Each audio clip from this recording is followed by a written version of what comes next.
title of the movie Visionquest comes from an Indian notion of a young man going off alone in a quest for his personal vision. In this movie, though, instead of going off into the desert or up onto the top of a mountain, the movie's hero goes in quest of a couple of goals closer to home: sex with the slightly older woman that he loves, and a victory over the meanest and most ferocious wrestler in the state of Washington. Here's a scene with a woman, a 21-year-old loner who is fiercely independent but has drifted into his life. How about some instant coffee, huh? Yeah, man. Make it strong. Oh, hi. Hi. Where's Pop? I think he's asleep. Yeah, I thought maybe you were sleeping, because, like, you were sleeping when I went to work. Yeah, I was beat. Mind if I take one of these? Oh. Oh, Carla? This here's Cooch. Hi, how you doing? Coos is like my white name. My Indian name's Swift Elk. Half Indian on my mother's side. Night, guys. Night. You me, man. Now I know how you're losing that weight. We're gonna make some coffee if you'd like to stay up and have some with us. No, thanks. It'll keep me up. Can I have a spoon?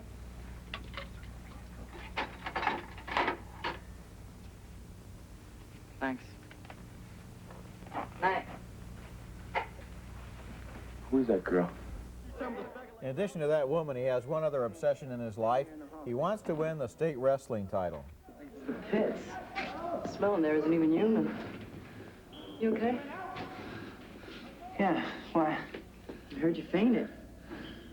Oh, I had kind of a temporary nitrogen imbalance, kind of a sodium depletion syndrome, and maybe some general lightheadedness. It's maybe one or two other things. Where you live or what?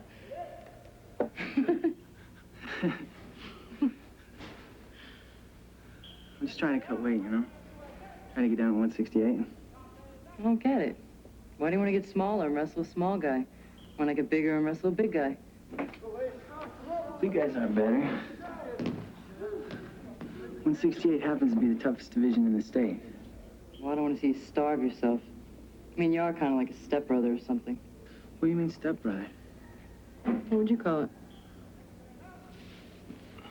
Well, I don't know if I'd call it a stepbrother. I mean, I don't even know how a stepbrother's supposed to feel. Just take care of yourself, okay? I don't want to see you in my office. All right.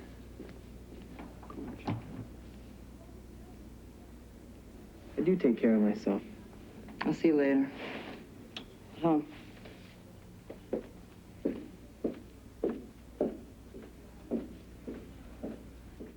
She has moved into the house of Matthew Modine, the actor there, and his father is kind of a boarder, a kind of a child taken in from the storm, and that's their first kiss. It's very interesting because she's been very aloof. That was Matthew Modine, is the hero of Visionquest. He's a gifted young actor who was also recently in Birdie and Mrs. Soulful, and that was Linda Fiorentino as the independent young woman that he's in love with. She's very good, too. The story of Visionquest is sort of predictable, since we've already seen Rocky and the Karate Kid and dozens of other movies with the same formula. We know this movie is going to end with a climactic struggle against the awesome opponent. His name is Shoot, and the kids in the high school bleachers keep saying, "Shoot, shoot." But all the same, this time the formula works again, and the formula basically works because the movie works. It has a lot of colorful characters, including short order cooks and wrestling coaches, and Matthew Modine's best friend, who was that teenage Indian guru with the mohawk haircut that we saw.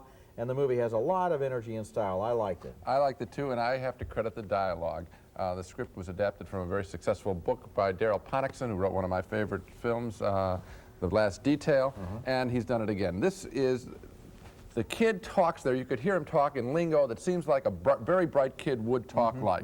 The woman is gutsy, and her, you know, why not wrestle bigger? Why not? It's good writing, and it's so fresh, and that enlivens the formula, and it was good writing, I think, that helped make the Rocky series, with all the wonderful things that Sylvester Stallone put in his first script. You're right, and there's another way that you can compare them, and that is the attention to the character parts. In other words, the father, the short order cook, and so forth. These are not simply plug-in units of the plot where the father comes in and does what he has to do so the scene will happen. He's a person. He's got a dimension to him. All the people in this movie do. So it's a lot better than the formula sometimes applies as well. I just wish, I know it has to have a certain kind of ending, I wish they'd have the guts to shoot for something a little different. That would really kick the movie into the stratosphere, but still very good. Next at the movies, Tim Hutton takes on New York City in Turk 182.